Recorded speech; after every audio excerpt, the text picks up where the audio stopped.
Hi, I'm Tiffany Harnsland-Crown, founder of From Divorce to Destiny, which is a divorce coaching and online program. And with me, I have Karen Millon. Karen was a successful entrepreneur and went on a business trip. She met her soulmate. He was her perfect match, but she was married for 13 years with two small children. So she made the difficult decision to divorce, which had the potential to become another cliche marked by betrayal, anger, and hostility. But instead, she and her ex-husband created something amazing. And so now she is the host of Healing with Karen Millon podcast and the author of An Amazing Divorce, which is a book that you can find on Amazon. Is that right? Absolutely. I think you nailed it, Tiffany. It was something that I didn't expect, that I wasn't looking for. But it happened and I embraced it. Thank you so much for having me. So happy to be here. Yeah, I really was drawn to your Instagram page actually because it was so open, it was so authentic with a lot of grounded wisdom, and it wasn't just kind of sound bites or little clips, but it really shows that you have a deep care for the process of healing. And I was curious when I was looking at it, who exactly you're talking to when you're kind of picturing who would be reading your posts or listening to your podcast. My audience is anyone who is not feeling happy, not feeling stuck, Mm-hmm. feeling like there's something that they need to change. They're not doing something they want to do, or they're doing something that they don't want to do. And my purpose is to, with healing, is to demystify the need to heal, to talk about all the Mm-hmm. different types of therapies out there, all the different type of modalities, the fact that you don't have to have a serious trauma or a serious issue or be diagnosed with depression or bipolar or any mental illness Right. to seek help and to heal. And healing was really there's a lot of things that I did to achieve an amazing divorce. But if you ask me to pick one, I think healing was fundamental to our divorce. When when I was unhappily married, I was really unhappily married for about 17 years. We were married for 13, but we lived together before that. Mm-hmm. Um, and just unhappy, not with a right person, a really nice person, but we just had very different likes and dislikes. We enjoyed time differently. We enjoyed money differently. We enjoyed vacations differently. We didn't hear each other. We had very different love languages. We were living separate lives, and um, because I was so unhappily married, I had started therapy about 3 to 4 years before the moment where I met someone. You mean And I specifically for the marriage or for yourself? Like what was for the both, context? for Yeah. both, for both. For myself, I was unhappy, and so why did I marry this person? Why did I Mm, stay? What did that remind me of? What were all my triggers? Um, Also, other issues. Wasn't work. I had a hostile work environment, so why was I there?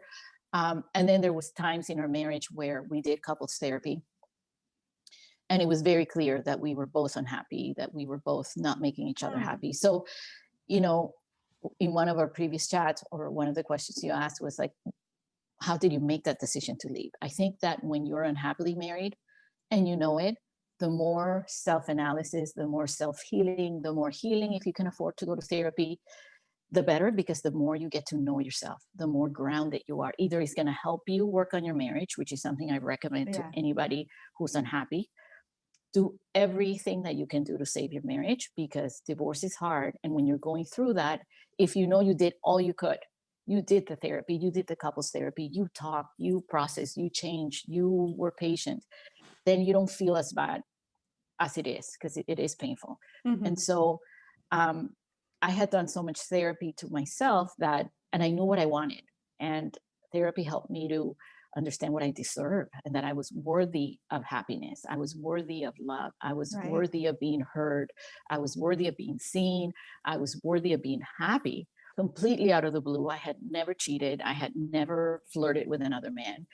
Many people could hear that and no one could ever come. You know, I was just unhappily married, but life is too complicated to get messy. And so a lot of people, well, you know, we did couples therapy one, and the therapist is like, asked me in front of my ex, are you having an affair? I'm like, who the heck has time to have an affair? I can barely shower, you know, and Yeah, it's work and take care energy. of kids and keep my Yeah, ex-husband sexually happy. How am I going to have an affair? Like, you know, right. but anyway, no judgment, you know, it happens a lot. But um, I think that when out of the blue through a conference, I met this person who wasn't necessarily my type. I was trying to set him up with a very good friend of mine who was divorced, who was single, who was older than me. So I'm kind of asking him questions like, what do you do Saturday morning?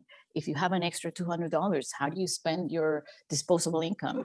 What are your No love kidding. languages? You know, I'm like questioning him for Yeah, her. And yeah. everything I'm hearing is like, oh my God. And I kept saying, Becky, he is so sweet. Becky, this guy is so sweet. This guy, until like after 2 hours of chatting. And he was with his work colleague as well. And Yeah. he's talking about him. And I'm like, oh no, he's never raised his voice. I'm like, oh my God, I love this. Where do I sign up? Um, Hmm. Literally, he left. And I was like, oh my God, I am Hmm. done. It was like a switch turn on and a switch turn off. And he knew I was married. I talked about my ex-husband. I had a wedding ring. So he was very appropriate. And I was the one who said, listen, if I wasn't married, I would sign up to this train. Like this is, so I Were came you home the already next, kind of like feeling the chemistry from his side of it as well? Was it like a dual recognition, or was it something that was, because the way you describe it, it sounds more like you had an aha door opening to like the possibility of what could be. yeah, I mean, everything he was saying was music to my ears. It was like, oh my God, where have you been my whole life? Like I had worked in very male dominated environments. I did Hmm. investment banking after business school. Then I Yeah. did air cargo. Then I did surgery surgery sales. I was surrounded by men and I love getting to know people. I am totally into psychology and what drives you and who are you. And so I'm Hmm. always men or female. Um, and yes, when I met him, I had that recognition. He had it too, but he knew I was married, and he was very serious. It was me who did sort of the first move, um, and uh, and from that moment forward, I came home and I told my husband at the time, "We're Hmm. done." I was completely honest, which it definitely helps in any breakup. Honesty. I said, "Listen, I never expected that. I would have never wanted to leave this way. You don't deserve being left for another man." He was Yeah. loyal as hell, a good father, a good provider. You know, I said I met this guy, and we're done. And you know, when you do a lot of therapy and a lot of work prior to, and you Hmm. talk things out and you work things out, he wasn't surprised at all. If anything, he took complete responsibility on our first chat. He said, Karen, this is a wake up call for me. You Wow. met someone. This is the first time you met someone. Give me a chance. I let you down. I let my kids down. I Yeah. did not hear you. I did not see you. I did not listen to you. Um, this is a wake up call for me. I am so sorry. And he gave me Hmm. a whole speech on how he was going to revamp and hear me and love me and value me. Yeah. That's a And it was pattern though, re- isn't it? That's a and it pattern was we're seeing with really, men, I think. it is Yeah. really, really sad. And I think that Mm. one of the things that I'm excited that a lot of married men are reading my book, and Yeah. I get my friends to get their husbands to read their book, and they've read it, and some of them are like, "This divorce sounds better than my marriage." But it's. I think there's a lot of women out there that are very vulnerable to what happened to me because they're so unheard, so taken for granted, Hmm. that you know you just, and it was too late. And he wanted to change. He then wanted to go to therapy. Which he did go to Yeah. therapy and Sure. helped us a lot through our divorce Mm. because he really understood what I had been saying for 13 years. He understood we were emotionally detached. We had no attachment. He understood we slept in separate bedrooms Hmm. for 7 years, where I used to tell him, I can't believe you prefer to sleep with the light on and the TV on than to sleep with me. Hmm. And he's like, oh, well, you have the same choice. You prefer to sleep without me than with the light on and the TV on. So we slept separately. And when you don't cuddle and hug and spoon each other at night, there's a lot of oxytocin that is missed. You Sure. don't have that connection in your marriage. So I wrote a divorce book because I feel that if that's sadly where you end up, Hmm. The end of divorce does not mean the end of your family or the end of your relationship, or or the destruction of your children. You can have an amazing divorce. It is possible. Um, but I also, I believe in love. I believe in trying as much as you can to save your marriage. And if you have to leave, I'm also a very strong proponent on healing so that you can find the right man for you and find love again. Hmm. Especially if it's your choice to leave and you have children. I think children really profit from seeing you happy, and being a Oh role yeah. model of what a good marriage is like, what good communications are like, what a loving, respectful, energetic relationship is like. What he wanted to do with his days, with his time, with his money was so diametrically opposed to how I saw life and what I wanted to do, that even though he was begging and he wanted to live life my way, because I had lived life his way for 17 years, Hmm. I did have a day where I was like, should I? And I actually did a list. And, it's so hard to break up, and you're breaking your Yeah. kids' heart. And my family was pressuring me not to, and my friends. And um, it was very clear to me that if he was going for, if he was going to live life my way, he was going to be incredibly unhappy. We would get into a Right. breaking point where he's living a life he doesn't want to live. And I had lived a life I didn't want to live for so long, Hmm. that when I met my current husband, I'm like, oh my God, like we just love doing the same things. We have the same love languages. And, we've been together for almost 8 years, and it's been a honeymoon. Wow. It's just Yeah. blissful love. We barely argue, even when, love is not in the air. I gain weight or he gained weight, or we have bad breath or whatever, or, Yeah. or I was Life. depressed, or when Hmm. life happens, when you wake up at the same time and you want to eat the same thing and you want to spend your afternoon the same thing. And if you have an Right. extra $100, you want to spend it the same way. And when your kid is freaking out, you react the exact same way. It's just so amazing. Like that love goes back in the air again. Or just simple things like love languages. Was really sad with my ex, because he did love me. Was his love languages. Have you read that book? Are Yeah. you aware of Yeah. that? Yeah. That's a really good one.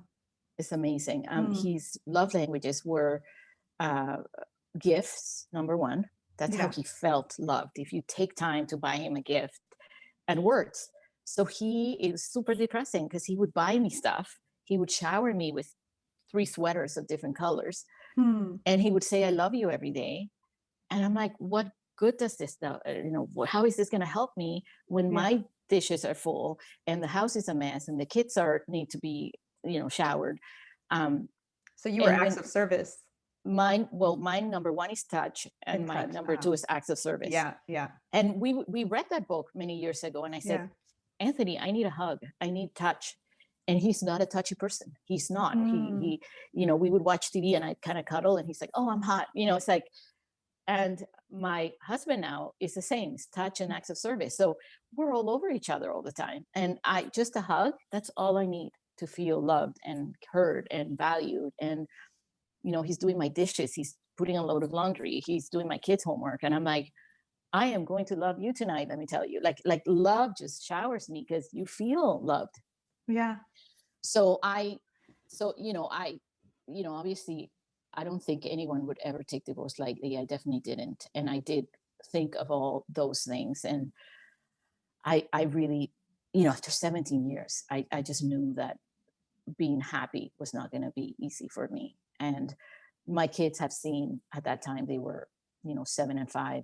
They had seen a very Mm. unhappy mom. I just serious fighting. I had to fill up my house with family and friends to kind of have a good weekend because I had nothing in common. Yeah. Yeah. So when I met my husband, even though I was clear, I mean, I wasn't a teenager, I was 40, that that he might not be it. That a lot of things, he could have been full of it. He could have, been a player. Who knows? I just knew that I was going to be a lot happier somewhere else, and that I was divorcing for my daughters because I wanted them to be happy. I didn't want them to, repeat my parents' story, my story of being in a dull, boring marriage. I wanted them to see what a happy, healthy marriage was like. So when you Yeah. have that Yeah. vision and you do it with integrity and with intention, you could have amazing results. You really can. Yeah, thank you for saying that, actually, because that's one of the scripts, societal scripts, that I'm actively trying to change, is staying married for the children. That concept was so opposite to my own experience as it was yours. And I think, we have some parallels where I had stayed in a marriage for 10 years. And 3 of those years, I think I was already 1 foot out the door, because I knew that, I was very unhappy and things weren't working and my daughters were young. So it's true that you can, have those kinds of reasons why you stay in a marriage, especially when the kids are young and you think, oh, well, it's going to change after, maybe. But, when you've seen the history of what's happened before, and what the dynamics were before and how they've evolved, you can easily predict, what will happen in the future. And I know that, my decision to leave was primarily for the children, and secondly because, we have this one precious wild life, and we're not meant to spend it with attached to another horse that's pulling the cart in the opposite direction. It's just a constant struggle and constant If frustration. anything, a lot of, I remember therapy sessions that I did after leaving Yeah. was, why did I stay for 17 years? Like, what a waste of a life, Right. 17 years where I was unhappy, I was crying, I wasn't heard, I wasn't kissing, I wasn't hugging, I wasn't dancing. Like, life is too short, and I think with therapy, if you're the one leaving, and if you are leaving for another person, which sadly happens a lot. I mean, 60-70% of breakups are, there was a disloyalty, or someone met someone. And it's funny Yeah. because I'm so open with the way I left, that even just with my circle of friends and family that divorced after me or before me, people were Yeah. coming out to say, Right. Karen, wow, I had never said it, and it's something I don't talk about, but I did leave my husband for someone else, or I did meet someone, and they never ended up to be the one. But you know um, I think there's so much guilt that Right. when you heal and you talk about it, and you understand um, why you left for someone else, or why you cheated, or you gain a lot more compassion for yourself. Not that I think is the right thing to do ever, but we're all human. Hmm. um, because you know most of the time it happens out of a space of severe abandonment and solitude and loneliness. So Yeah. I needed to kind of forgive myself as well, because I felt bad. My ex didn't deserve that. um, and when you introspect as well, and obviously he was not a saint, and ignoring me for many years, and but when you accept that, um, you approach the divorce from a very different side. Yeah. Whether you were even, I had friends who have been left because their husbands were cheating on them. you know it is so easy to stay in that victim mode of, oh, he did this to me, he did that to me, he treated me this way, I can't believe he did this. And you can spend 10 years feeling that way, or you feel that way because it's very normal to feel angry and a very healthy part of grieving. But the sooner we can step away from that Hmm. victimhood and be like, what was my side, what was my role? And remember how I wasn't a good wife either, how I didn't take the time to love him and hear him and value him. And he would ask me, can you please pick up cream in the grocery store? And I would forget, and he would text me and call me and I still forget. It's like, wow, he deserves better. And so when we were breaking up, my communication with him was full of love and compassion. Hmm. And I was very clear, like, I will not take the kids away from you. I'm not going to fight you for the kids. We're going to split them 50-50. You can come see them anytime you want. You can take them to school every day if you want. So then that is a huge, obviously, area of animosity. Um, I personally could have never started my business if it wasn't because of my ex supported financially and Hmm. paid a lot of the bills while I was investing in the business and giving up my time. So when I was very fortunate. It's very easy to navigate an easier divorce when when you can financially. I was very fortunate that I came to the spot where at the beginning of our breakup, I needed his support to pay the bills. Yeah. And he was very responsible and made sure that me and the kids were good. But as soon as I could take over and take care of the kids and make my own income and be supportive, I'm like, I, you know, I don't need him to, just because the law said, you need to get Mm. X. I personally didn't go for the full amount because I wanted him to have a nice home. I wanted him to be able to take the kids out and be comfortable. And so Yeah. that was also obviously really important um, in the outcome of the divorce. Part of, what you were explaining, I think is really what comes up the most for people who talk to me is that they're kind of stuck in this limbo of being in an unhappy relationship. And your story gives another solution, another hope, that there can be a positive outcome, even though it is still painful to get there. But I think it's it's curious to me as well that you were brave enough and clear enough to take the stand, and you speak about it with having let go of the guilt, which is just amazingly beautiful. But how would you um, counsel somebody who is potentially in an unhappy marriage, who is potentially financially wrapped up or financially dependent and feels like it's a really really big risk to state their desire to leave or to state their truth? That I think that can be a really, really tricky spot. And you seem to have navigated it with such love and grace on both sides. Mhm. How do you build that container? My biggest advice again would be healing before and after and during. If you can afford therapy, go for it. It never hurts. So that Right. you're grounded, so that you know yourself, so that you understand your patterns, you understand why you got married. You focus on the emotion. Like, how did he make you feel? Well, he made me feel unheard, or he made me feel like a moron, or he Mm. made me feel inadequate, or he made me feel. When was the last time you felt that way? Oh, all these times. In what other circumstances did you feel that way? When was the first time you felt that way?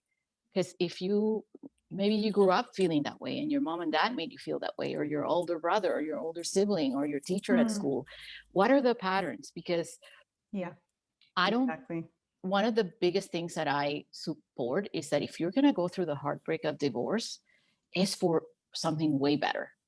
It's Mm. not to divorce and drag your body and soul and finances through the gutter and your kids through the gutter to be unhappily single and miserable, because sadly I know a lot of those people, right? Yeah. If you're going to Mm. go through that, it's because you're going to love yourself, you're going to know what you deserve, you're going to know what you want, and that really really helps, um, so that when you do it, you know what you're doing and you have that backbone and that confidence that you know it's better. When you see your kids crying, heartbroken, and I mean, my ex-husband collapsed on Mm. his knees. Like, I was so heartbroken for their pain that I got like arm pain for 2 months.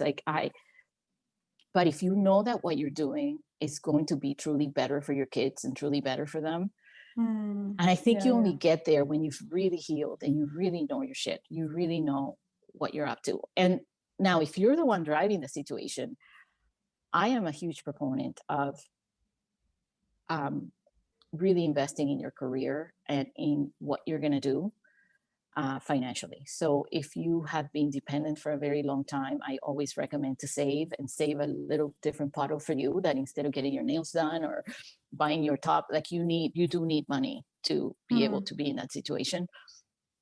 And if you had a career and if you have a career, um, it's really hard pulling a divorce and not having a source of income or employment.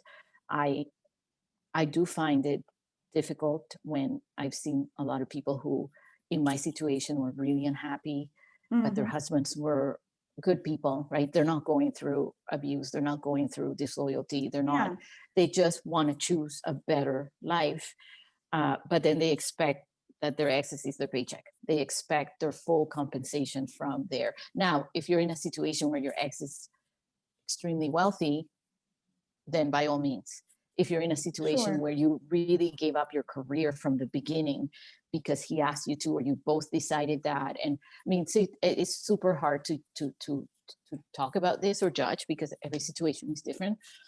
But the more you heal, Mm. the more you love yourself, the more you really believe to the core that you're worthy and that you deserve better, it affects every aspect of your life. So it's going to affect your confidence in living, it's going to affect who you meet, and it's still going to affect your career and what you do with your life, and Yeah, the choices you absolutely. take, the jobs you go after, the businesses that you start. I mean, there's a million resources out there on YouTube and Google to start different businesses, to do different things, to work from home, to that, I wouldn't, again, I don't think anybody takes divorce lightly, but it doesn't hurt for you to stay there a little longer and heal yourself, figure out your finances, figure out your plan.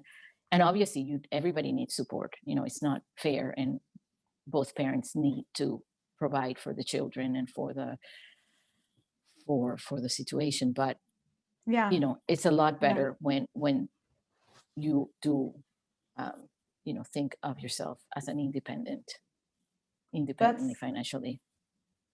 Yeah, absolutely. I think, what ends up happening is that people have put up with really bad situations for so long that they might reach a breaking point where, they're ready just to blow it up and leave it all behind without having put everything in place before, having had a plan, being really grounded, being really thoughtful and centered and healthy about the way they're going about things. And that's an easy thing to fall into when we're in reactivity and we're not sovereign over our own life path and our own life decisions, but we're just reacting to whatever current crisis is happening. And so I think the idea of, not acting out of fear, which is what it sounds like was your kind of theme, that you were coming from a place of going towards love, going towards a better life, as opposed to leaving from a bad situation. And then, even though you were doing both, but how can you expect to put a bomb in your current life and then hope for a better life starting from that? Because how you're leaving is how you're also starting. So if you're leaving on a bad foot, you're also starting your new life with a mess, right? Right. If you You can have avoid to it. have a sense of agency and Yeah. purpose and intention. It can't be like, whoops, I'm just going to leave with this other guy. And no, it's. Yeah. Now, the other thing that I highly recommend, and everybody has different faiths, and I don't think, I personally was very spiritual, and I read a lot of Deepak Chopra and Gary Suvak, and a lot of those books were very just formative for the divorce process, because when you follow spiritual values, whether you're Christian or Buddhist or Hindu or Muslim or spiritual, I think a lot of these religions or forms of thinking have very similar views, and you're patient and you give and you are hopeful and you pray. Hmm. um, you know that was something that I also did. I recently recorded an episode on the podcast with an astrology reading that I had. Mm-hmm. Also at that time, 2 or 3 weeks after I decided to leave, and I'm assessing everything and feeling pressure everywhere and doing a lot of therapy, which I did EMDR therapy. And anyone who's interested in learning more, Yeah. I have 6 episodes on the podcast about what it is and how it works. But this Oh, fantastic. astrology session was just amazing, because it just confirmed to me that we are souls living a human experience, and that what I was going through was meant to be, or was normal, or was what's in my chart. Like, I had this woman telling me, Hmm. right now you are assessing how you're going to live the rest of your life, what is going to stay and what is going to go, what is working and what is not working. And it was like, oh my God, there's more out there. Mm-hmm. And she actually was the first person that introduced me to the power of prayer, how it actually, there's been a lot of studies out there by Dr. Larry Dozy, that prayer works. And I grew up Catholic, and other than going to church and our Father who art in heaven, hallowed be, like, that's all the Yeah. prayer I ever knew. Hmm.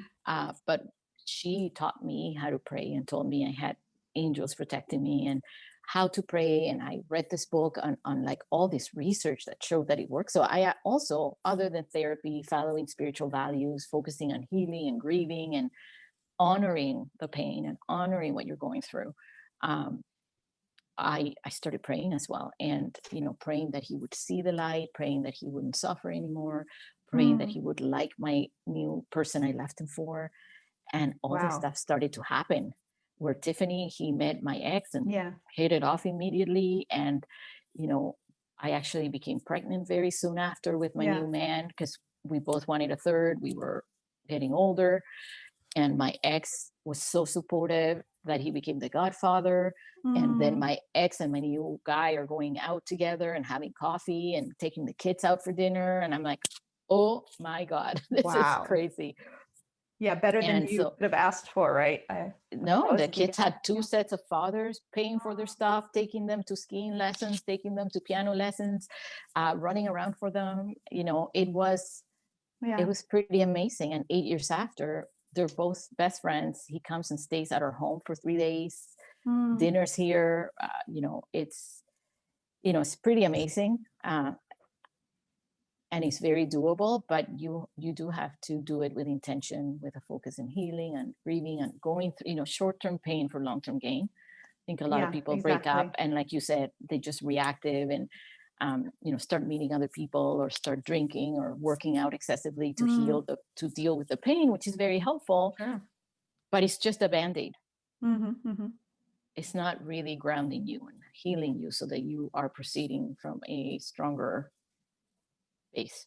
Yeah, from a soul level, you're guiding and assessing your life, and you're looking at the big lines rather than, what's immediately in front of your nose. I think that for me was really helpful too. And it's remarkable to me how we get drawn and magnetized to certain teachings or certain teachers at certain times and certain techniques. Something that resonated with me 4 years ago is not something that I would be into today, but it came at the right time. The things that I needed to hear came to me at the time that I needed them, sometimes in the hour that I needed them. And that was part of how I tuned into my intuition and started trusting myself more, was leaning into, if I was really drawn to a certain teacher or a certain talk or a certain book or something, I would just really lean into it and absorb as much as I could in that moment, knowing that was, what my next step was. And then subsequently drawing from a whole host of, amazing teachers in different fields, medical, spiritual, philosophical, the whole bit. But it does add a whole other depth of understanding, and that is a peaceful, grounded one, and a far more compassionate one, I think, which Right. Did helps to we let come to go. this world? Did we come to, is our sole purpose or the purpose of us living? Or if you're Christian, are you going to go to heaven by being bitter and fighting and arguing and making things even more difficult with your already difficult ex? Mm, Or is it to do things gracefully and to do things the best we can? mhm. At least we're responsible for our actions and our doing. Um, it's, and when Yeah. you understand that, despite of your faith, it helps you. It it helps you. And what can we learn from this? That is also a game changer for me, um, especially when I felt in that victimized space where I was ill treated, or I wasn't treated properly, or I was taken advantage of, or I'm in pain, or a friend left me, or someone's ignoring me, or you know what can I learn from this? Mm, Not just mhm. what's my side and what's my fault, because I do believe that in every situation, even if it's 3%, even if it's 1%, but what can I learn from this? And again, when have I felt this way before? Why did I attract that situation, or why didn't I see the red flags? And so, you know the most the more we learn from every situation, and the more graceful we are at handling it, it just means we won't repeat it again in Mhm. this life or other lives. But that is what, um, every opportunity is grounds for learning. And so what did help you, Tiffany? What books do you remember reading that you were like, uh-huh, like, Yeah, it's funny because I had quite a few actually, since I Well, in my divorce situation, it was very different than yours because I had an ex-husband who was really combative. And so you're right that I had to switch out of that victim mode very quickly in order to be able to take control of my life and to have direction rather than, feeling like everything was happening to me. So what really helped me with that was um, Byron Katie's The Work. That was one of them. Um, and sometimes teachers that really had not much to do. I like Esther Perel. I liked Brene Yes. Brown. I liked Glennon Doyle. Just the way they were sharing their own experiences somehow informed mine, even though they weren't related.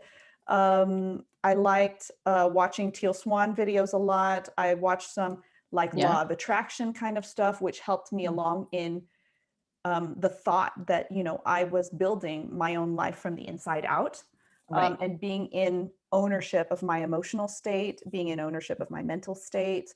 But gosh, there were so many because I was out in the countryside, um, essentially almost by myself. So I was watching TED Talks after TED Talk, and I'd watch I some recommend all that. microbiology TED Talk, and somehow he would say something that related directly to what I was dealing with in my divorce, or situations like that. So I was always open to listening to what's really happening behind what's happening, and what is it pointing to that I need to change. Because as you said, we have these opportunities to kind of step up to the plate and change the way we are, be more conscious, be more happy and mindful of the way that we're living. And divorce is like the perfect gauntlet or challenge to do that in, because if you can master the way you are in a divorce, and the way you're processing it, and the way you're listening to what's happening, and the way you're reacting, or creating, that if you can master that, it's one of the most difficult gauntlets to go through, but it's an incredible opportunity to level up emotionally and mentally. It just goes to every aspect of life after that. When I took charge of those aspects of my life, and it sounds very forceful, but it's also a surrender and an understanding and an acceptance. Then it just goes out to everything else in life, all my relationships, my business dealings, all of it was, kind of just seeing the overall flow of life and what my part in it was. Very comforting. It is. It is. Yeah. So what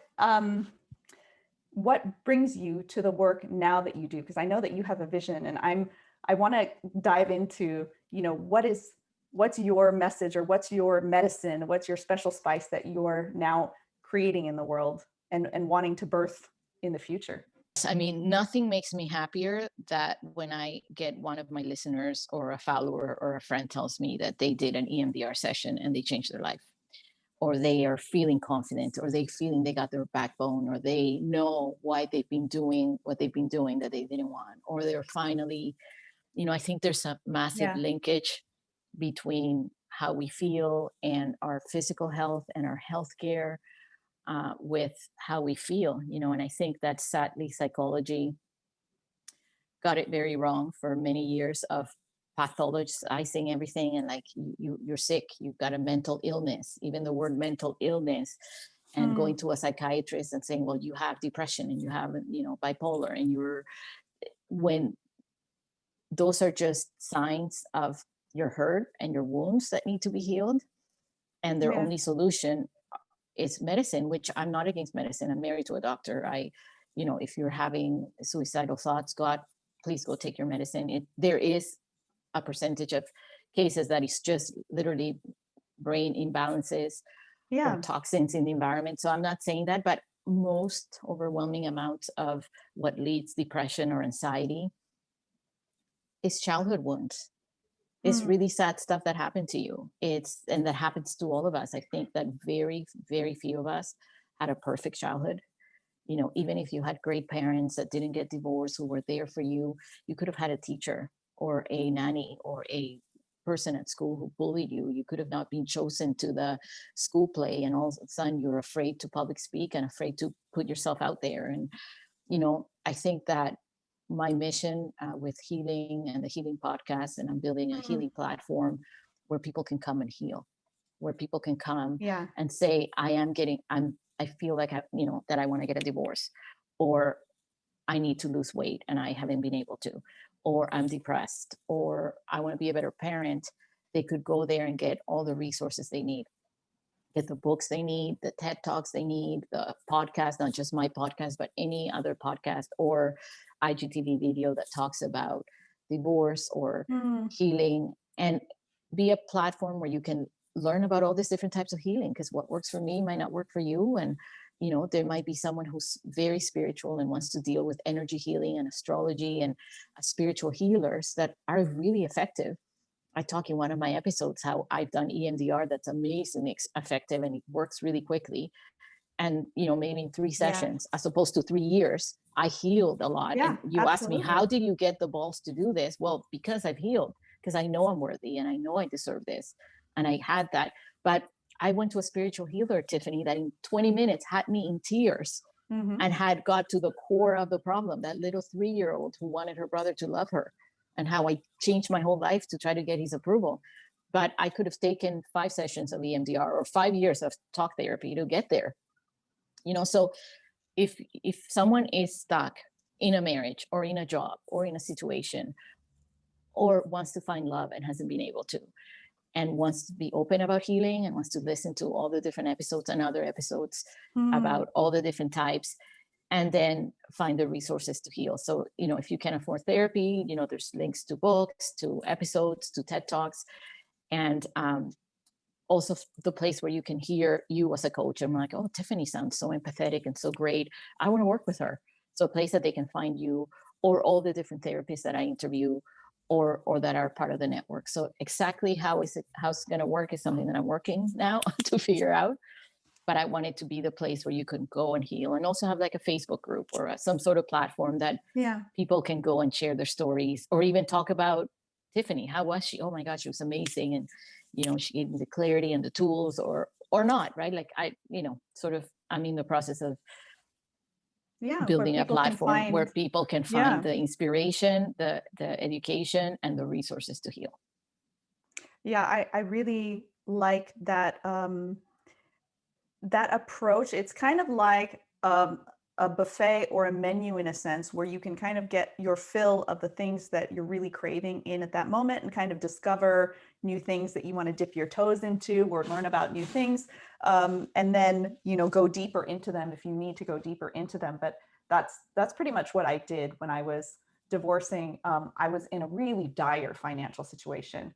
With my ex-husband and I had a very combative financial relationship. And so I was, gleaning whatever I could from here and there. And I actually ended up investing in certain coaching or certain teachings, which I felt I really needed to get me to the next level faster. And as you said, we have this idea of therapy where, we were just going to like rehash all of our childhood traumas for years and years. And it doesn't have to look that way. If, as you said, I've had incredible days, sessions, coaches, spiritual teachers, where they've said something that just completely unlocked something for me and took me, into a whole other range of view, where something that was a huge problem for me was all of a sudden no longer a problem, because I saw it from a different angle. Right.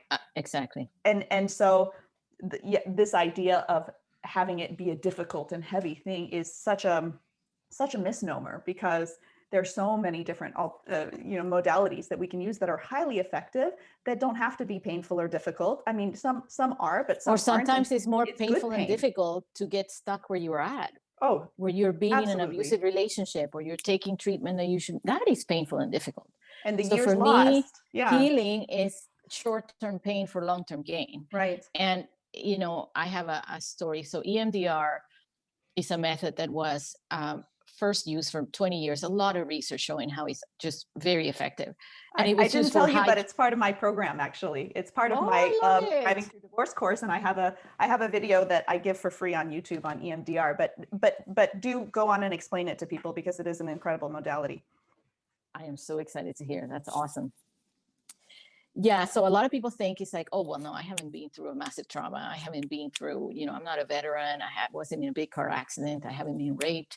but it is extremely effective with anything. So I had a very small session about 43 years ago Hmm. where my husband now had to work in a different city.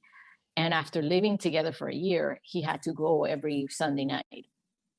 And I would start crying and I couldn't stop crying. And I would start crying in front of my baby, in front of my other two kids who were 10 and 8, at the airport, in the security line. And I'm like, I don't want to be crying. Like, I need to be strong for my kids. I mean, I cry in front of my kids. I think it's really important to teach people that it's okay to cry. But, once in a while, and I did a session on EMDR. And one of the great things about EMDR is that you don't even have to share your whole story and go there and give your whole, you're working through emotions. So how did I feel? And I did the session where you go back and forth and it connects your cognitive rational side with your emotional side. And it just brought me back to being a kid who was neglected and abandoned. And it's like, I had this vision of being a kid in Africa who's been eating porridge their whole life. But if you come to America or France and you're served with a buffet of delicious foods, and then you go back to being lonely again and starving. Anyway, I did that session and I stopped crying for good. I still felt sad when he left, but I was like, okay, I'm in control. I'm going to have a great week working. I'm going to do all this stuff. You know what I mean? Like, it ended. So it has this magical, proven power to go through a situation and come back in 1 or 2 sessions healed.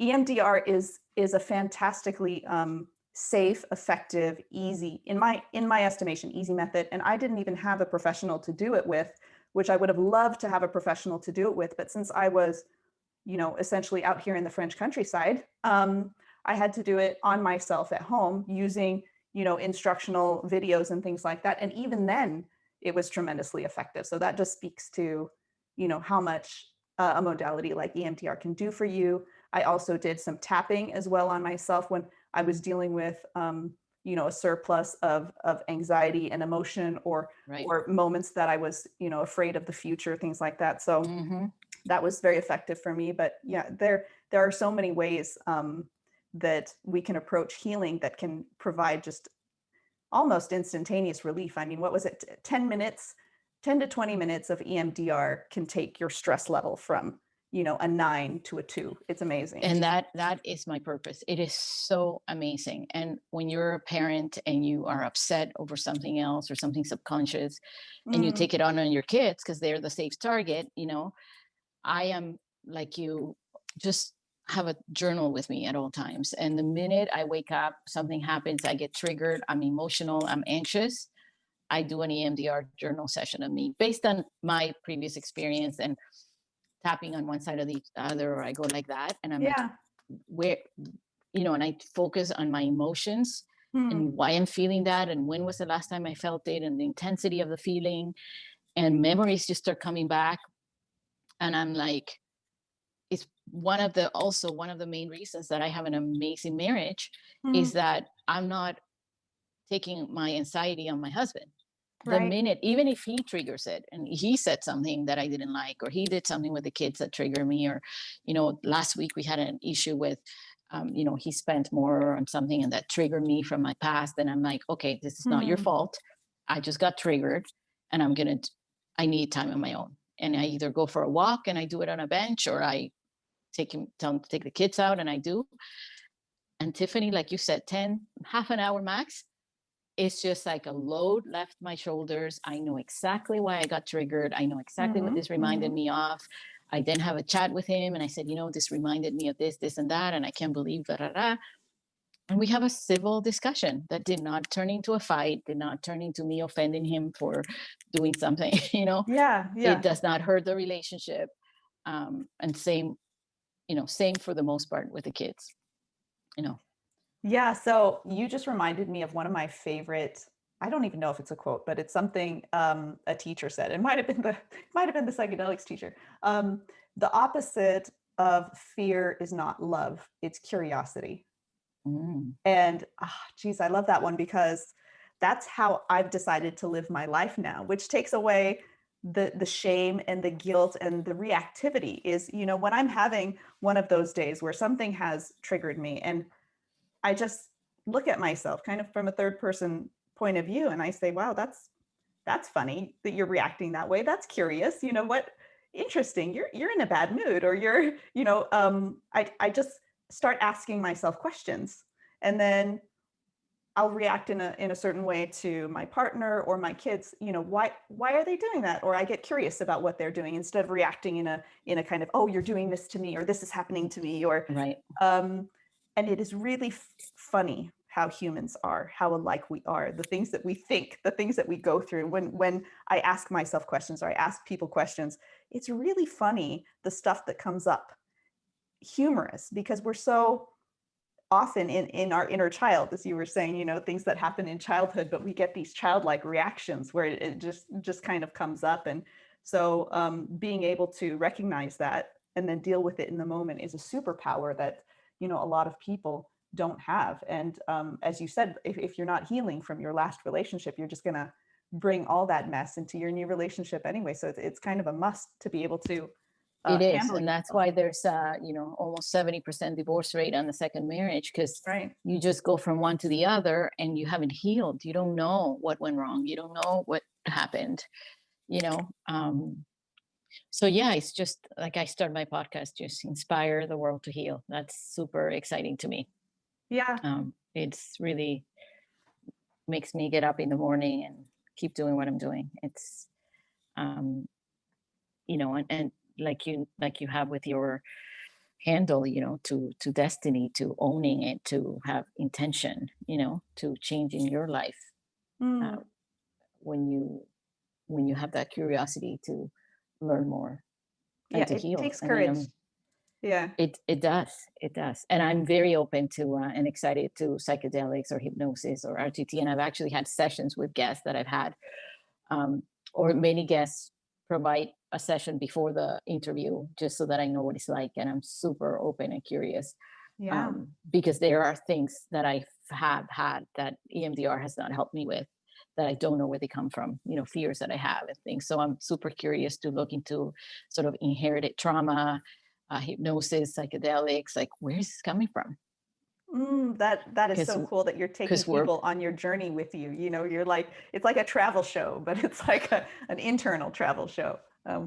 That's really as cool. much as I can, I do share a lot of my issues on every episode, because it's part, like, we're not perfect, it's and Yeah. that's what I'm in shock with how apprehensive and protective most people are to want to heal, to want to dig deeper. And it is scary. It is it is short-term pain for long-term gain.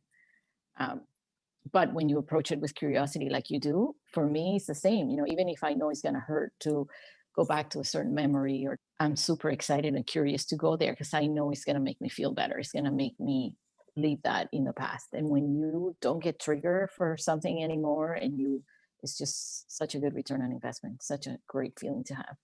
Yeah, it is. And um, it's interesting. I think that being divorced and having this experience gives us a certain advantage in that sense, where I have had the death already. I've had my life burnt down. I've been through the experience of losing everything. And now I realize that I have the strength and the courage and the healing tools and the support to be able to rebuild it at any time I want. So now the risk going forward in investigating and diving further and uncovering further and building further is, for me, minimized, because I know that at any point in time I can resurrect. If anything, if I fall off the cliff, I will get back up. For having gone through it already is such a confidence builder. I think when you've healed from something like that, if you don't stay in that shame and victimhood and pain, but if you heal from that, it's just like, what next? What can I, what's next in life? I can take it on. And I very Right. much feel that way now, which is such a different state of being from who I was before. So that's why it's from divorce to destiny, is because I feel like it was a rebirth, going through that death and rebirth. And that's why the Phoenix was just incredibly powerful, because it Hmm. showed me what I could do and also what my soul was here for. So yeah. Hmm. Congratulations. It is so hard to do what you've Mm, done and to do what we've done. And so kudos to you. Yeah, and thank you so much for being so open with your story and sharing it and providing so many healing tools for people, for anybody to access. So I want everyone to know how they can hear more of your story, how they can get connected with you. What what ways do you have currently where they can get connected to more of your medicine? I'm available on Instagram and Facebook at Healing with Karen, Healing without the G, Mm. and the Healing Podcast, Healing with Karen Millon podcast. Again, Healing without the G, and the place where you can find all the resources to heal is being built, and it's going to be at www.healing.net.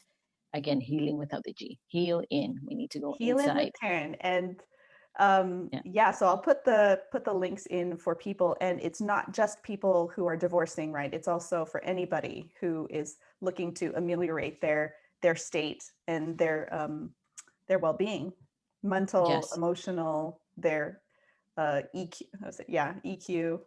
EQ. We have a lot of episodes on nutrition as well, because nutrition really affects our brain and our emotional state as well. And anything that is conducive to healing Yeah, is going to be talked about, written about.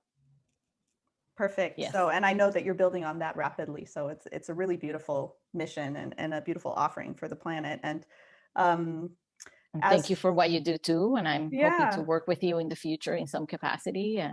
It's always amazing to meet like-minded women, because it's sometimes we're in a lonely path here.